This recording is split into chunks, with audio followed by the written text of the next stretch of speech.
Deus querido, todo-poderoso, maravilhoso, tremendo, justo, fiel. A cada instante, Senhor, a gente fica de boca aberta mesmo, né? Boquiaberto. Porque o Senhor é bom demais, o Senhor é perfeitamente perfeito. Todos os dias a gente vê como nós não somos nada. A gente quer ter controle disso, daquilo outro. Não controlamos nada. Todos os dias a gente tem provas concretas de que a gente não tem controle. Nem das situações, nem das circunstâncias, nem das pessoas. Só o Senhor é que pode tudo. E quando nós somos dependentes do Senhor, este entendimento fica muito claro para a gente e a gente sofre menos. A gente aceita e entende muito mais fácil as coisas. A gente não se prende a coisas banais, as coisas que nos fazem sofrer, e não sofremos de graça, né? Porque uma das maiores provas da falta de inteligência do homem é sofrer por coisas que não vale a pena. Queremos te glorificar, Senhor, porque o Senhor nos ajuda a entender tantas coisas todos os dias. A tua graça é abundante. Graças nós te damos por isso, porque o Senhor é muito bom.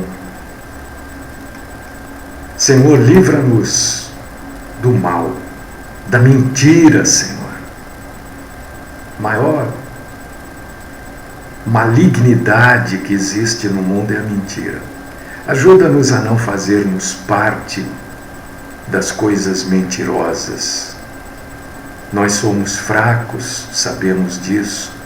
Pedimos que o Senhor nos sustente nas nossas fraquezas. Fala conosco, recebe a nossa adoração, o nosso culto. E é assim que eu oro, Senhor, junto com os meus irmãos e irmãs, no nome do Cristo Jesus. Amém.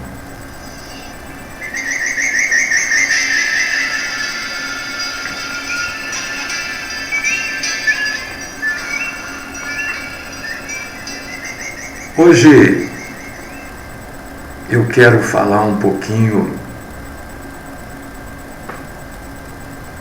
e mostrar como este mundo é mentiroso. Quero falar um pouquinho de educação dos filhos. E para falar de educação dos filhos, eu creio que a melhor passagem bíblica para começar a falar do assunto é Efésios, capítulo 6, versículo 4.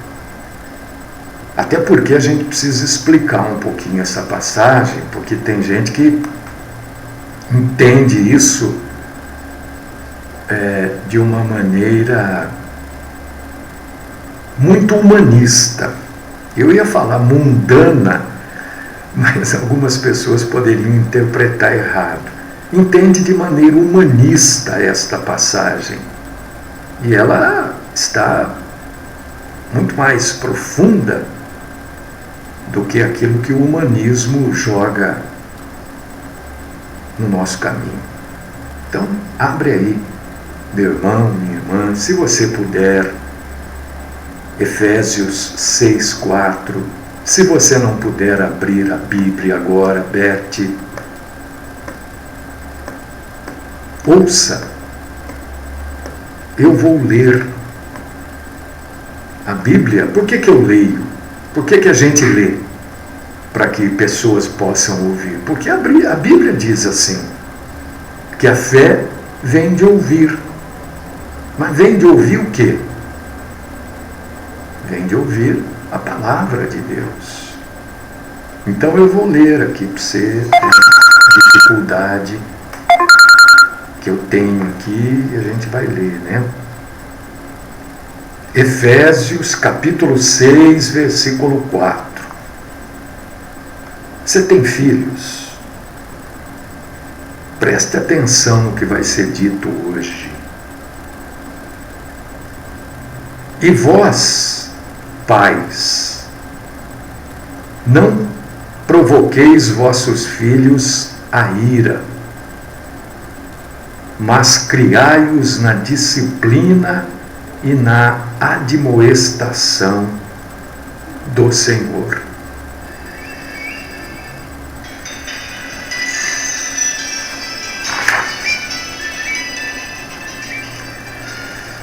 Tem gente que lê essa passagem, né, por causa disso que eu falei que não pode ser interpretada humanisticamente.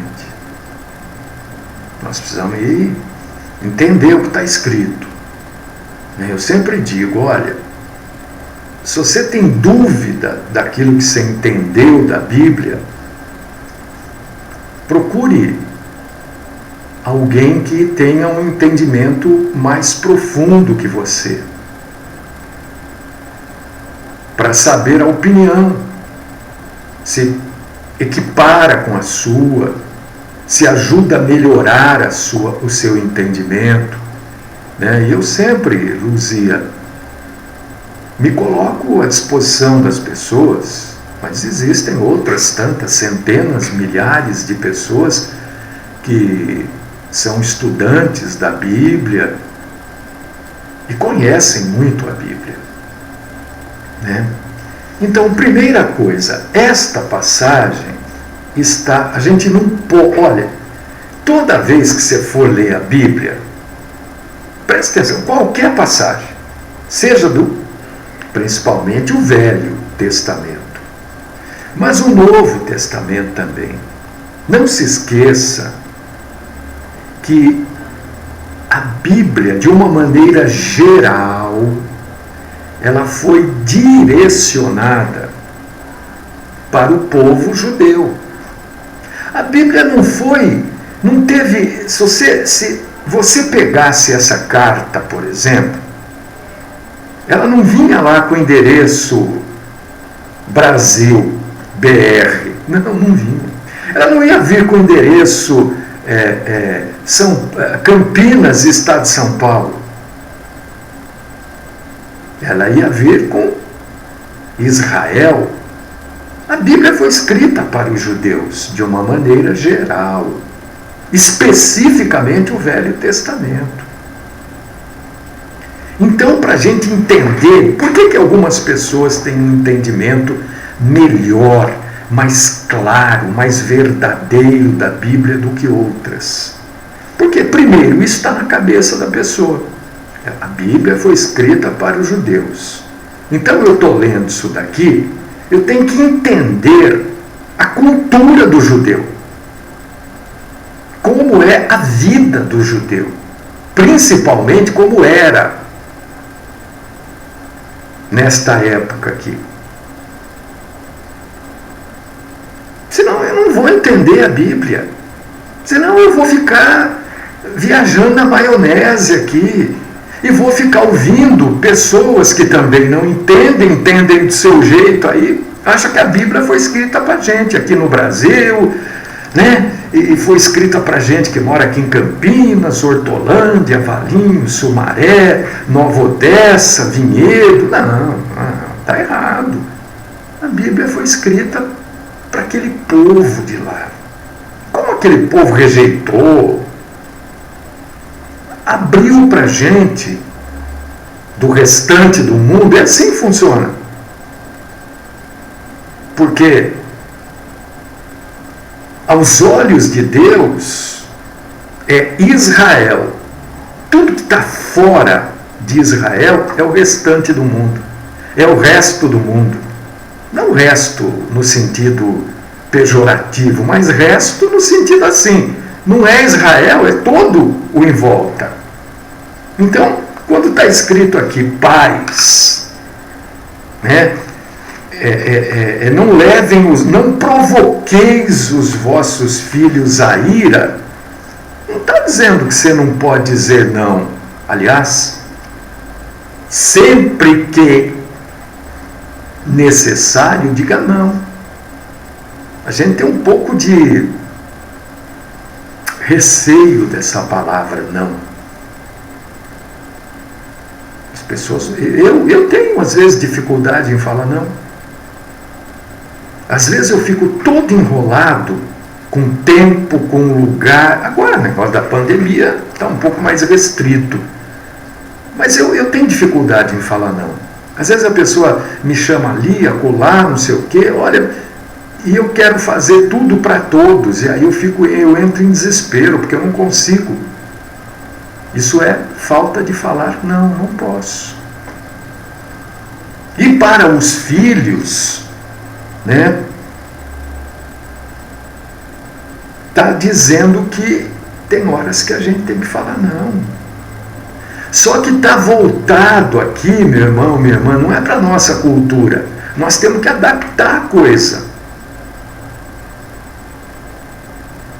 Está voltado para a cultura hebraica. Por quê? Porque os pais daquela época, os judeus, que morassem em Israel, ou que morassem em Corinto, em Éfeso, os pais se preocupavam muito com outras coisas e muito pouco com os filhos. Os pais daquela época tinham uma autoridade muito rígida e dominadora. Os desejos e muitas vezes as necessidades dos filhos e da mulher do casal eram colocados de lado. E é sobre isso que Paulo está dizendo, que Paulo está dizendo aqui. Não coloquem as necessidades dos seus filhos de lado. Porque quando você coloca a necessidade, não o que ele quer, mas aquilo que ele necessita de lado, você vai levantar a ira do seu filho. Então não é fazer tudo o que ele quer, é fazer aquilo que ele precisa. Um filho, por exemplo, não precisa ter um tênis de R$1.500. Ele quer, mas ele não precisa ter. Agora ele precisa de um tênis. Olha, um tênis de R$1.500, mas nem na lua eu vou comprar. Eu vou te dar um tênis. Você está entendendo? Não é porque quer que você vai dar. A não ser que você possa. Aí é diferente, aí é problema seu, mas de uma maneira geral, né, não é comum se comprar um tênis de R$1.500. Eu estou só citando um exemplo. Então, a primeira coisa que você tem que entender, a cultura daquela época. O pai, né, que é uma cultura patriarcal, quer dizer, quem manda é o pai. E o pai pouco cuidava da casa, das necessidades da mulher dele e dos filhos. Então Paulo, como judeu que era, sabedor disso, já estava alertando aqui, olha, você é judeu e é cristão, então você precisa mudar a sua maneira de agir. Não leve o seu filho a ficar irado, com restrições absurdas. Entendeu? Tem pai que restringe coisa absurda do filho. Tá claro isso? Não é que você não pode falar não. Olha, eu estou falando não para o meu filho e ele vai ficar com raiva. Eu não posso deixar meu filho irado. Ora, se eu estou falando não para uma coisa que não é necessária, ele que fique irado. O problema é dele. Não é disso que a Bíblia está falando.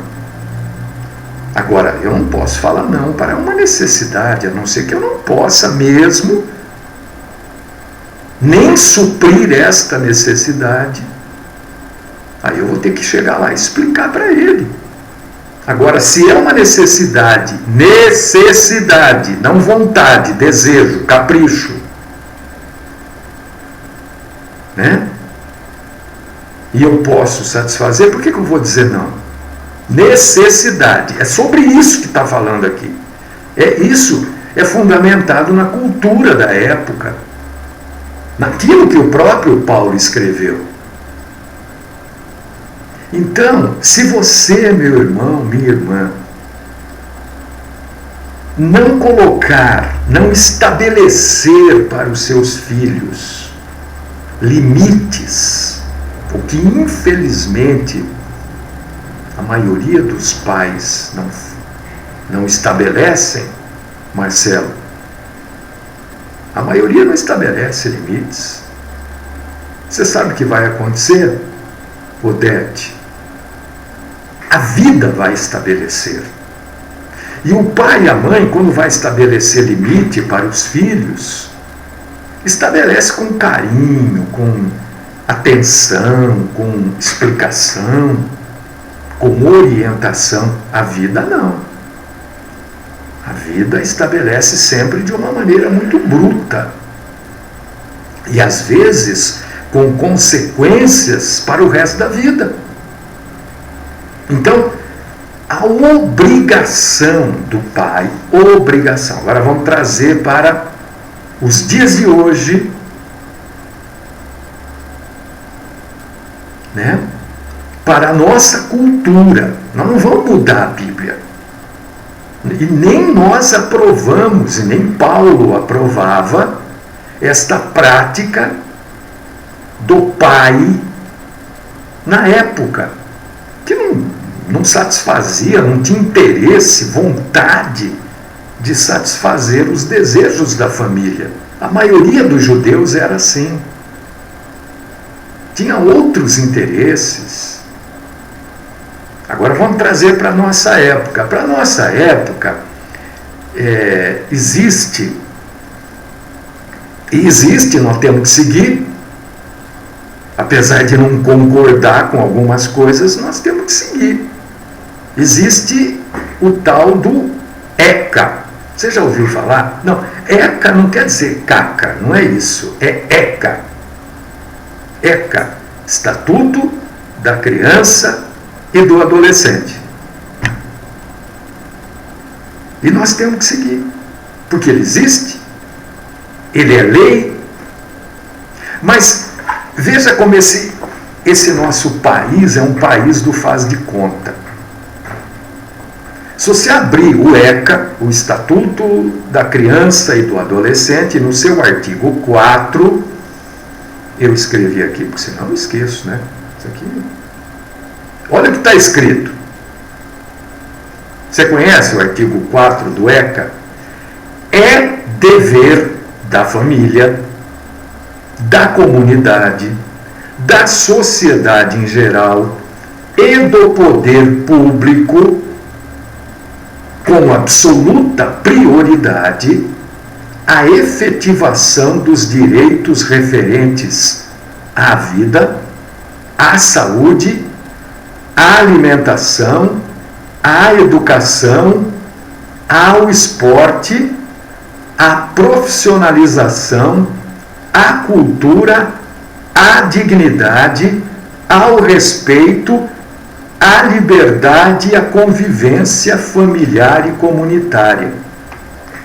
Quer dizer, eles colocaram todo mundo no rolo.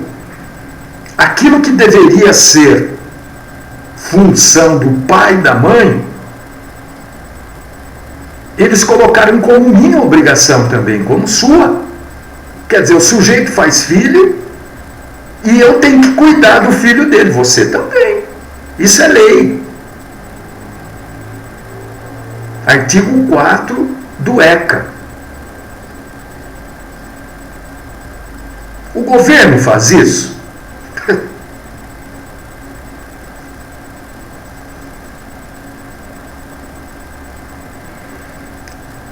A Bíblia é tão perfeita que isso que está aqui no ECA, né, é um rascunho muito mal feito de Efésios 6,4.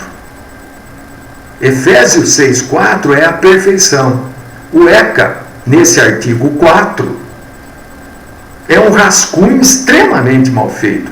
Porque o Efésios 6,4 diz que o pai precisa suprir as necessidades do filho a ponto de não deixar o filho irritado por ter fome, não ter comida, por precisar de um chinelo e não ter, de um sapato, de uma camiseta.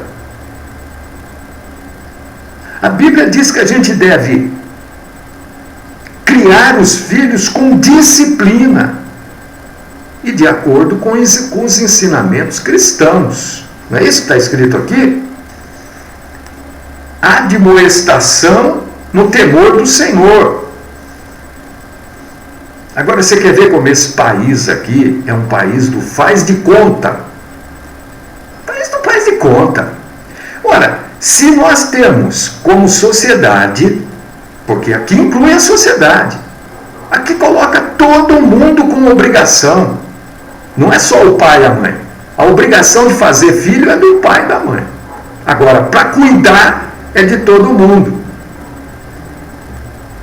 Aí, a Câmara Federal cria em cima disso uma lei que proíbe o papai e a mamãe de dar um tapa no bumbum da criança.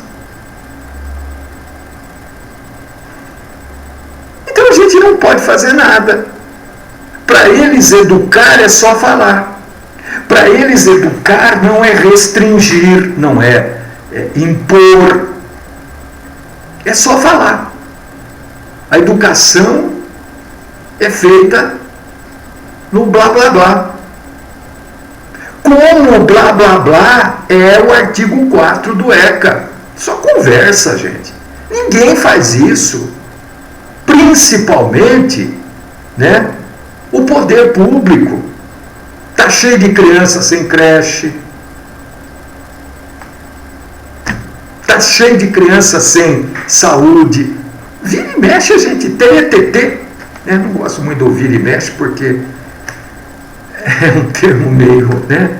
Mas está cheio de criança morrendo aí porque foi maltratado, porque não teve assistência médica. Então isso aqui é um faz de conta. Como faz de conta é que não se pode também educar a criança e numa necessidade dar uma palmada. Essa nossa legislação, esses nossos legisladores, são tudo de faz de conta. Por causa disso que estão levando os nossos jovens a esse caos. Você sai na rua, é cheiro de maconha. Hoje eu saí um pouquinho aqui, logo de manhã cedo, encontrei pinos, aqueles pininhos de cocaína, tudo jogado para a rua. Por quê? São pessoas sem freio. E quando você não põe freio, é que nem você montar um cavalo sem freio, sem bridão. Como que você vai controlar um cavalo? Você não controla. Eu não estou comparando gente com cavalo, eu estou dizendo que o freio é necessário. Um carro sem freio,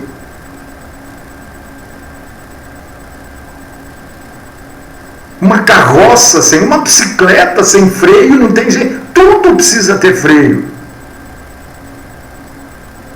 E esta falta de freio, Cláudia, está trazendo o quê? Um prejuízo para as famílias. A Bíblia há séculos fala que nós temos que ensinar, né? A Bíblia é verdadeiramente um grande manual de instruções sobre a vida, né? A Bíblia diz, já há muito tempo, Salomão falava isso, o temor do Senhor é o princípio da sabedoria e etc, e vai por aí. Não tem freio, cada um faz o que quer. O mesmo Salomão ensinou no Provérbio 22, no verso 6, ensina a criança no caminho que deve andar, e quando ele for velho, não vai se desviar. Por causa disso que nós temos tanto bandido nesse país. Por causa disso que a gente abre os jornais, vê na internet, numa situação dessa, é político roubando, é político que deveria ser investigado e não sabe se da onde suspende a investigação. Quer dizer, foi levantado que há um problema, de repente, não, para tudo aí, ninguém vai investigar, mas por quê? É por causa disso. Isso é o princípio de tudo. Porque tantos pais choram hoje porque os seus filhos foram por caminhos errados.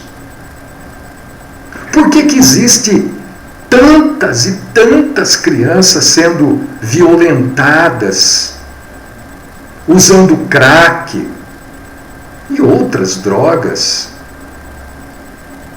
Crianças que são aliciadas pelos traficantes. Ora, agora é proibido. Você está sabendo que já há algumas semanas a polícia está proibida de subir os morros do Rio de Janeiro?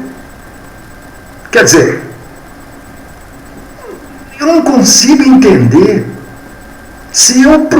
Bom, primeiro, eu não consigo entender um monte de coisa. Não é só uma coisa, é um montão. Todo mundo sabe que tal lugar é uma biqueira. Olha, se todo mundo sabe, como é que a polícia não sabe? E se a polícia sabe, por que não acaba com aquilo? Todo bairro está cheio de biqueira. Biqueira é lugar que se vende droga, né?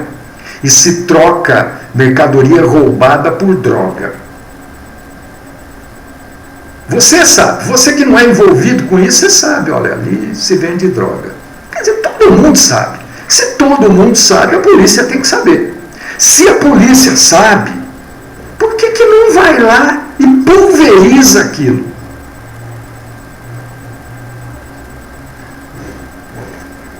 Dá para entender? Eu não consigo entender. Nós prendemos 1 tonelada de maconha. Ótimo, que maravilha, espetacular. Aí sai nos jornais, sai na televisão, delegado, todo mundo é entrevistado. Mas e ali? Dia e noite, crianças vendendo droga e moto. Agora, olha, o que tem dessas motos, eu não posso afirmar, né? Mas eu acho que estão fazendo entrega em casa de droga. Eu que não sou polícia, já falei, peraí, isso aí é entrega em casa de droga, porque não é possível tanta moto passar na mesma rua, muitas vezes, não tem nem tanta casa nessa rua assim. É droga que estão entregando, mas se prostituição infantil. Por que tudo isso, irmãos e irmãs? Porque os princípios bíblicos são ignorados. Né? Agora o juiz, sei lá quem, o magistrado, sei lá, proíbe, o ministro do Supremo, proíbe a polícia de subir o morro. Quando ele proíbe a polícia de subir o morro, lá no Rio, ele está dizendo o quê? O tráfico está liberado. Mas pelo menos não vai morrer ninguém com bala perdida, né? Não, aí os bandidos brigam entre si lá. E as balas perdidas continuam e as pessoas continuam morrendo. Agora, proibir a polícia de fazer o serviço dela, porque o serviço da polícia é cumprir a lei, aplicar a lei.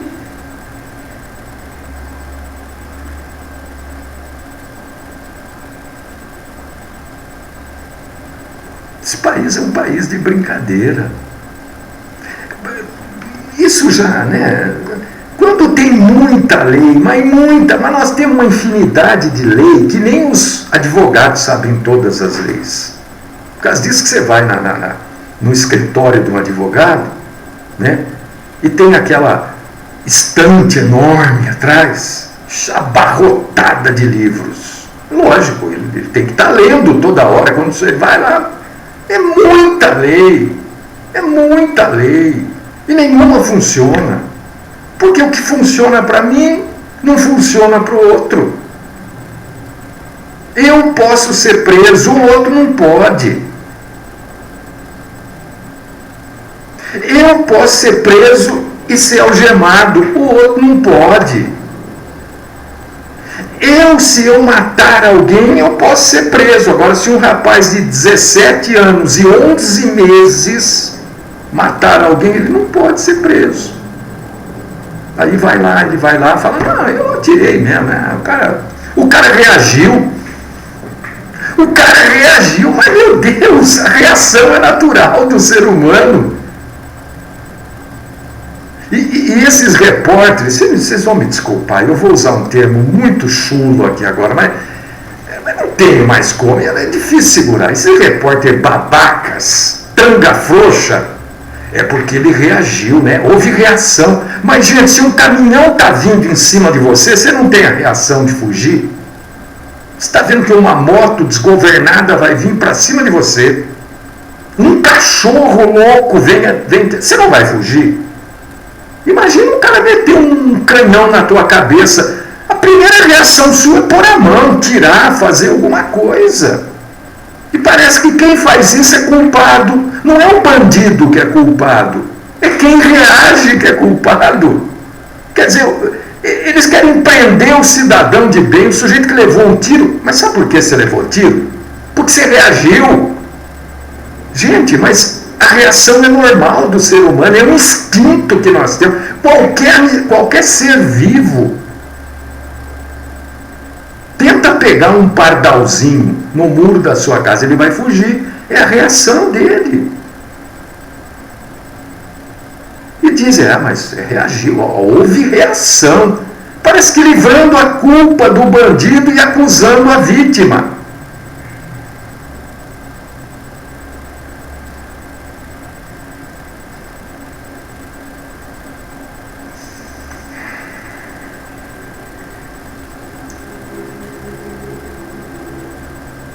Agora, cidades aqui da nossa região estão fazendo uma pesquisa com os pais para saber se as aulas devem voltar ou não presencialmente. Vocês estão brincando com a gente, né? Vocês estão zombando da nossa cara. Porque o que eu tenho de capacidade para dizer se o meu filho pode ou não ir para a aula? Eu não sou médico, não sou infectologista. Quem tem que saber isso são vocês. Quando vocês suspenderam as aulas, vocês vieram perguntar para os pais, olha, nós devemos suspender. Não, vocês resolveram que iam suspender e suspenderam. Agora, para voltar, vocês querem vontade de falar uma coisa que é tão verdadeira, mas a gente não pode falar. Vocês querem tirar a culpa de vocês. Não respondam nada. Respondam assim, vocês têm que decidir. Vocês têm que assumir. Coitadinho dos pais, lá vão saber se podem ou não mandar os filhos para a escola. Ai, que vontade de falar, meu Deus. É que é muito pesado isso, né? Não vou falar. Não vou me rebaixar a esse nível. Mas nós não sabemos se pode voltar filho para a escola. É vocês que têm que resolver. São os médicos. Querem jogar nas costas dos pais aquilo que o artigo 4 diz, que o poder público, todo mundo tem responsabilidade, eles querem tirar a responsabilidade deles, querem tirar, sabe? E querem jogar na nossa.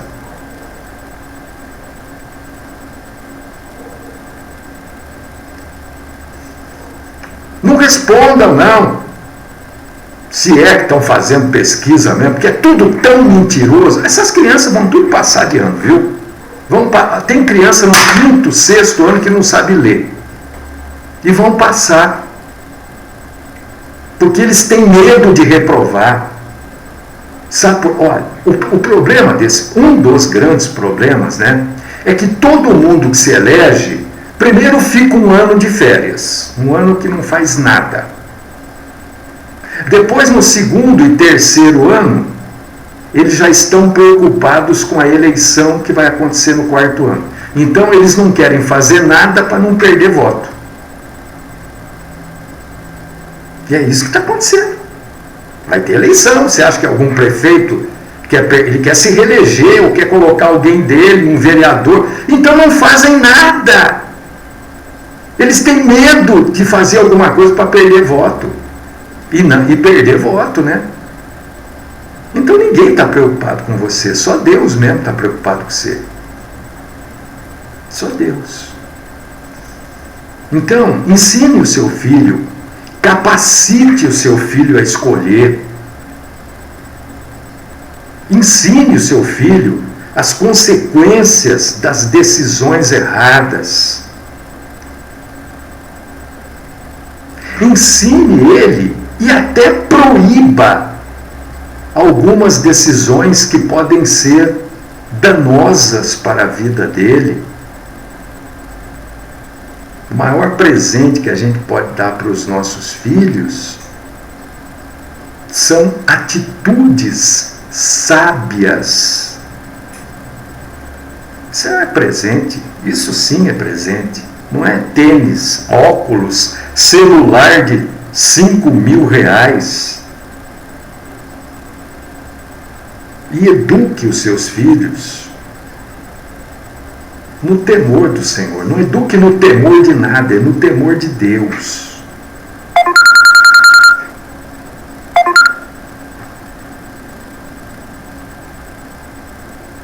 Porque os filhos, meu irmão, minha irmã, eles são exatamente aquilo que a gente faz que eles sejam.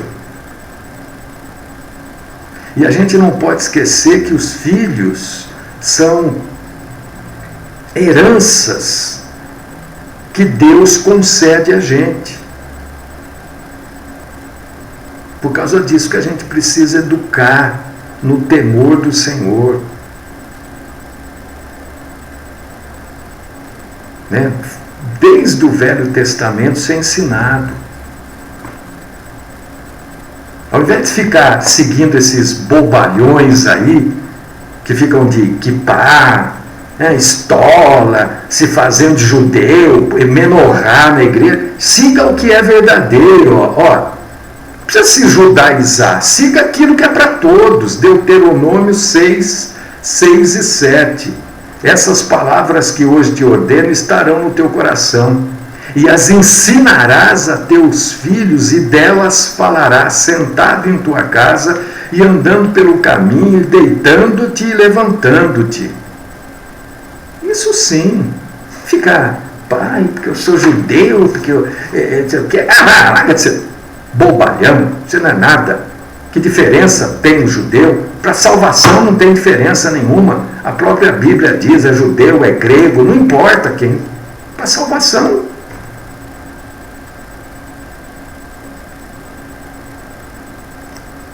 Seja duro quando precisar ser. Firme quando precisar ser.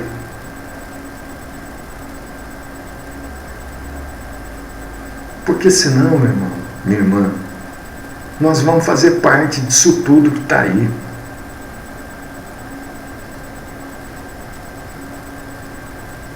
Que Deus Todo-Poderoso, na sua infinita graça, compaixão e misericórdia, na sua infinita sabedoria, que Deus nos dê capacidade de entender essas coisas, que Deus nos dê força, coragem, porque o que falta para a gente mesmo, na verdade, irmãos, eu não tenho aqui nenhum medo de errar, não, é coragem, viu?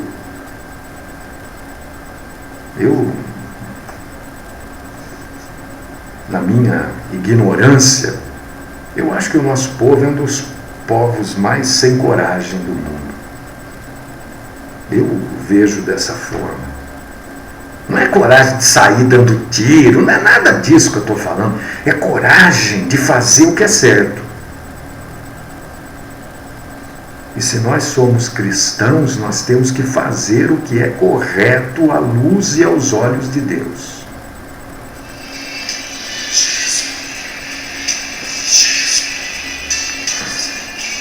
Amado Deus, poderoso e querido Pai, ajuda-nos a criarmos os filhos, as crianças, no amor e na disciplina do Senhor. Não é simples. É como uma balança, né, com dois pesos, amor e disciplina. Disciplina e amor. Tem que estar sempre equilibrado. Doses equilibradas de amor e doses equilibradas de disciplina. Porque o amor sem disciplina não é amor, é sentimentalismo. E disciplina sem amor não é disciplina, é tirania. Ajuda-nos, ó Pai querido. Capacita-nos, ó Deus Todo-Poderoso. Esta é minha oração, no nome do Cristo Jesus. Amém.